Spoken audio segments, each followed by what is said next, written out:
je suis ravie de vous retrouver ce dimanche. Donc comme vous l'avez vu certainement dans le titre, aujourd'hui je vais vous présenter mon top 3 des plantes les plus faciles à cultiver, en tout cas à mon sens, surtout lorsque l'on est débutant. C'est parti, on y va! C'est vrai que quand on débute dans les plantes, on ne sait pas toujours au début quelle plante choisir. Voilà, on a un petit peu peur. Donc je me suis dit que cette vidéo pourrait vous aider si vous débutez avec les plantes, de connaître au moins 3 espèces qui vont pouvoir, voilà, que vous allez pouvoir acquérir à la maison et même élargir en fonction des différentes variétés qu'elles comportent. Donc on va voir ça ensemble tout de suite. Je vais vous les classer de la 3e position à la 1re position en fonction de leurs points forts et aussi de quelques petits points faibles, mais vous allez voir, pas de panique, c'est des points faibles sans en être réellement, et puis de toute façon qui sont très facilement gérables. Donc pour la première espèce, en 3e position, j'ai choisi les Tradescantia. Voilà, donc vous avez plusieurs variétés. Donc ici on a la Tradescantia Zebrina Purple Joy. Vous avez aussi la Tradescantia tricolore qui elle a un feuillage plus petit. Et vous allez aussi avoir entre autres, je ne les ai pas toutes, mais ici donc la Nanook que j'apprécie beaucoup. Alors je ne sais pas si vous verrez bien un peu les nuances de blanc, vert et rose. Alors ici elle a le feuillage qui est un peu replié sur lui-même, c'est parce que la demoiselle avait soif. Je viens juste de l'arroser, donc il va falloir quelques temps avant qu'elle ne redéploie, qu'elle ne réouvre ses feuilles. Donc vous voyez, quand elles ont soif, eh bien elles viennent vous le dire aussi. C'est pas magnifique ça, franchement. Donc voilà, premier point fort pour ces Tradescantia, c'est que ce sont des plantes à croissance très rapide.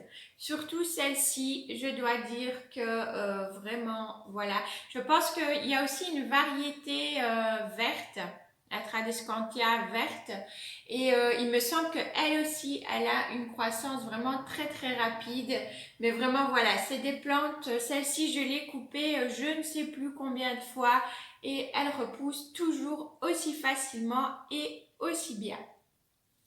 Le deuxième point fort, c'est qu'elles peuvent être cultivées aussi bien en pot plastique qu'en potter cuite. Le potter cuite, comme d'habitude, il faut juste être un petit peu plus vigilant sur l'arrosage. Mais voilà, comme vous voyez, elles se plaisent aussi très bien en potter cuite sans aucun problème. Pour le substrat, là aussi, si vous débutez, que vous ne savez pas encore trop, c'est normal, hein. Voilà, faire les petits mélanges en fonction des plantes. Un terreau universel, ajouter un petit peu de perlite et dans un premier temps, en tout cas, ça lui conviendra très bien. Un autre point fort, c'est qu'elle n'est pas trop rancunière. Voilà, si vous l'oubliez un petit peu, niveau arrosage, elle va pas trop non plus vous en vouloir. Juste chose à savoir, surtout celle-ci, c'est qu'elle a tendance, donc là c'est un de ses petits points faibles, elle a tendance à se dégarnir à la base parce qu'elle va avoir des feuilles qui vont sécher. Donc voilà, son autre petit point faible, c'est qu'elle est très gourmande en eau. Voilà, donc elle va pas trop vous en vouloir, mais en même temps elle est gourmande en eau. Alors quand je dis gourmande en eau, c'est pas qu'il faut laisser son substrat humide constamment, parce que moi personnellement, je laisse sécher son substrat un maximum avant de venir arroser de nouveau, mais elle va consommer, on va dire, l'eau assez rapidement. Voilà, il faut vérifier, il faut arroser régulièrement, mais à part ça, voilà, à contrario, comme je dis, si vous l'oubliez un petit peu, elle n'est pas trop rancunière. Le fait qu'elle perde comme ça, donc on le voit ici par exemple, tout ici, il n'y a plus de feuilles. Si je prends celle-ci aussi, c'est pareil, mais moi je coupe pas tout de suite. Pourquoi? Parce que vous le voyez ici, elle s'est ramifiée. Donc moi j'attends du coup qu'elle se ramifie. Si c'est pas le cas, eh bien il vous suffit de venir couper à la base. Donc je prends celle-là. Voilà, vous coupez toute la partie par exemple qui n'a plus de feuilles sous un nœud. Donc vous avez les nœuds ici, vous coupez en dessous, vous retirez la dernière feuille et vous venez repiquer sur le dessus et ça va réétoffer la base de votre plante. Donc le second point fort, eh bien c'est ça, c'est qu'il est très facile de venir bouturer la Tradescantia. On coupe sous un nœud, on enlève la dernière feuille, on vient piquer dans un substrat, on arrose et c'est tout. Que ce soit à la base ou dans un nouveau pot, ça va reprendre très facilement et très vite et la croissance, voilà, rapide. Si jamais la vôtre, on ne sait jamais, va mal, eh bien pas de panique. Vous coupez tout, vous gardez de jolies boutures et vous pouvez comme ça ainsi perpétuer votre plante. Donc voilà, en troisième position, la Tradescantia. En deuxième position, eh bien j'ai choisi la Spathiphyllum que voici. Alors moi j'ai la variété petite parce qu'il faut savoir que vous avez des petites variétés et des grandes variétés. Donc voilà, moi j'ai la variété petite. Dans les grandes variétés, il me semble qu'il y a la variété Mauna Loa, si je ne dis pas de bêtises, qui elle va avoir vraiment une envergure aussi bien à hauteur qu'en largeur, qui peut aller jusqu'à 1 mètre. Elle est juste magnifique. Voilà. Mais le Spathiphyllum, donc vous avez juste des variétés plus petites et plus grandes. Et alors, eh bien, ça vous fait de très jolies spath blanches. Si je retrouve une photo de la mienne en fleurs, je vous la mettrai. C'est une plante qui est aussi très facile vraiment à cultiver. Pareil, pot plastique, pot terre cuite, la mienne a été dans les deux, elle s'est toujours très bien portée. Pareil pour le substrat, un substrat, au départ en tout cas, si vous ne savez pas comment faire vos mélanges universels avec un peu de perlite, suffira largement, ça lui conviendra pour démarrer sans problème. C'est une plante aussi ici pour le coup qui peut être dans une pièce peu lumineuse. Alors peu lumineuse, pas dans l'OSC sans fenêtre, mais voilà, vous pouvez très bien la mettre dans une chambre, exposer nord-est, sans aucun souci. Voilà, c'est une plante qui peut aussi vivre très bien dans un endroit peu lumineux. Donc pour moi c'est un poids fort aussi. Alors elle est très généreuse en fourniture de feuilles, je vais dire ça comme ça. Enfin, elle grandit quand même assez en abondance. Elle fait pas mal de nouvelles feuilles assez facilement. Au niveau des spats, donc des fleurs, moi personnellement, j'ai pas encore réussi à la faire refleurir. J'ai essayé moult techniques et je pense qu'ici, du coup, je vais la rapprocher vraiment un peu plus de la lumière pour voir ce que ça donne. C'est la seule chose que j'ai pas fait jusqu'à présent parce que j'ai même testé la technique de la laisser souffrir avant de l'arroser, la laisser souffrir.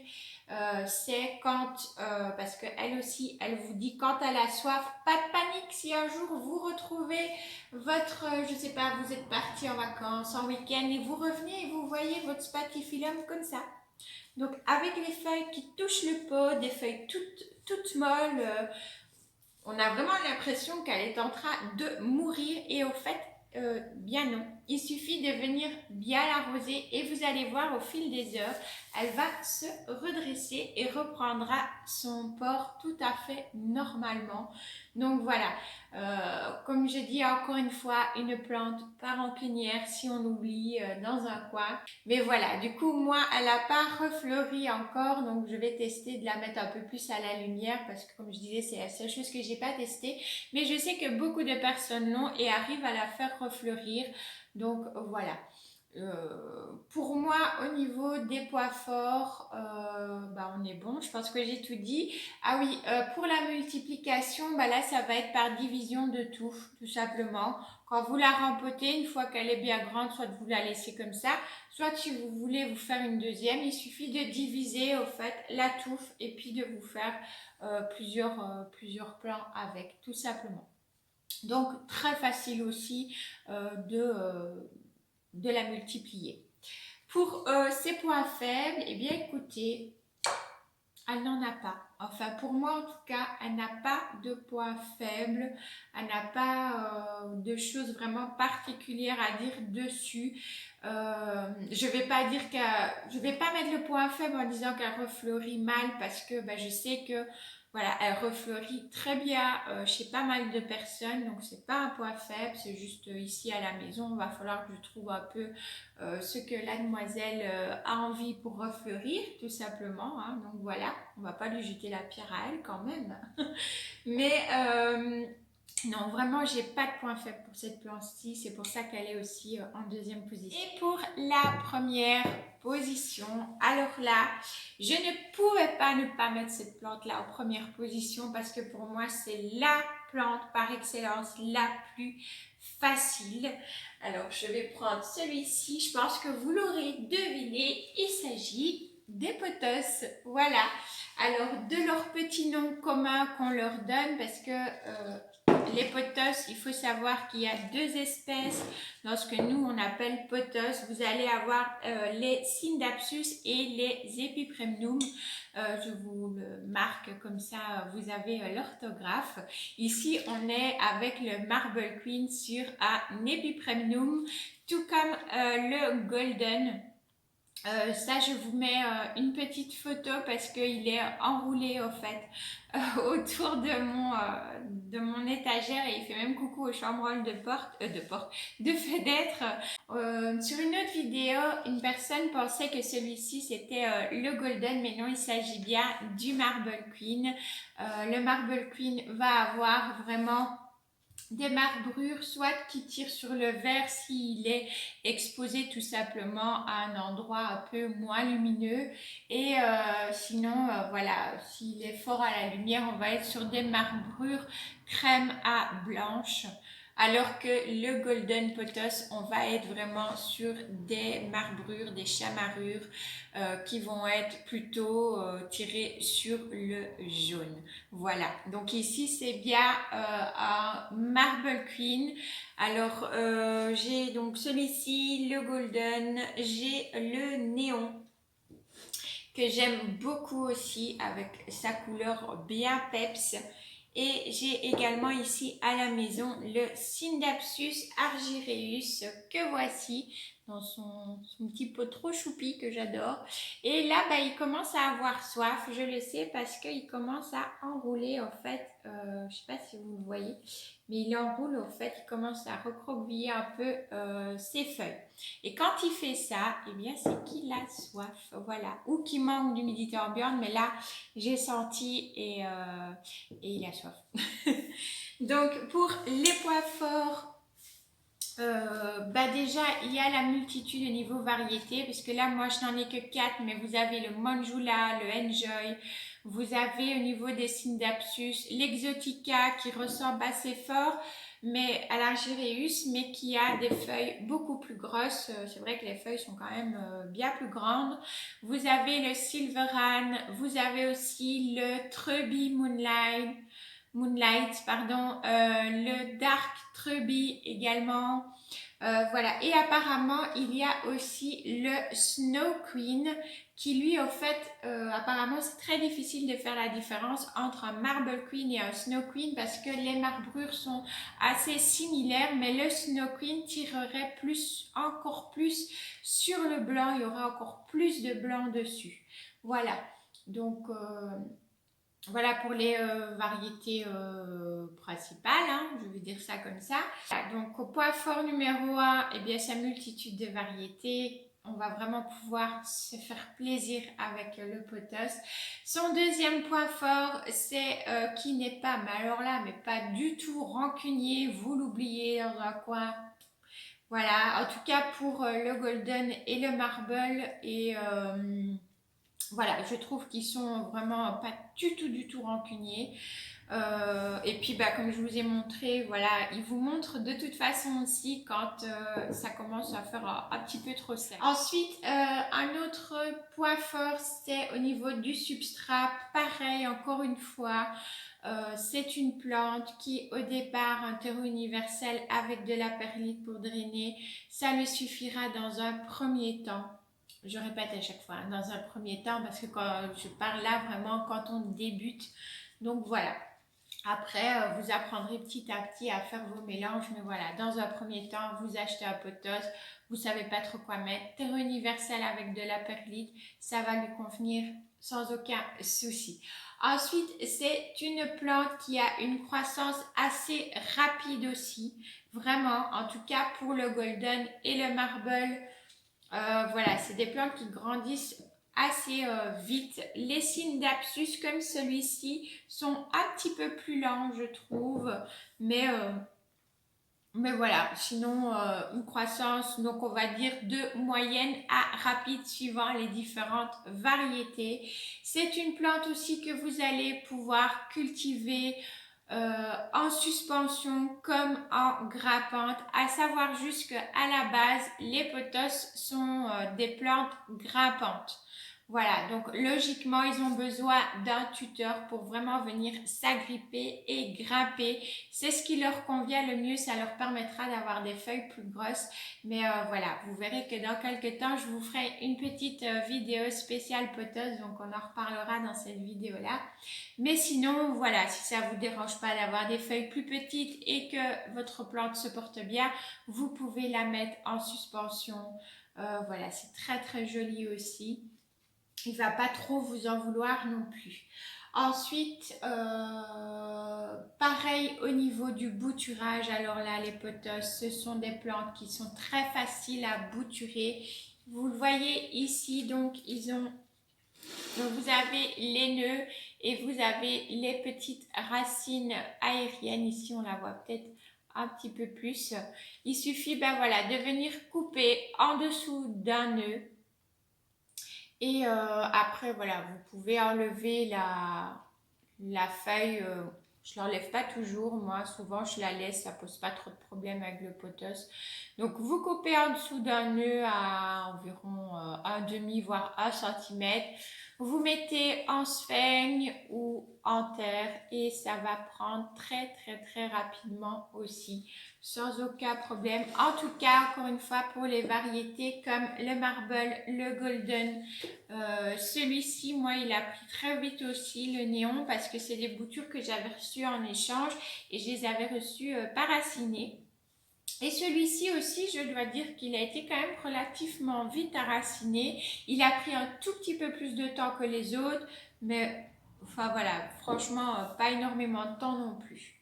Voilà, et c'est une plante, donc plus vous allez, comme je disais, hein, plus vous allez mettre à la lumière, plus évidemment les marbrures et les couleurs vont être plus marquées et plus vives.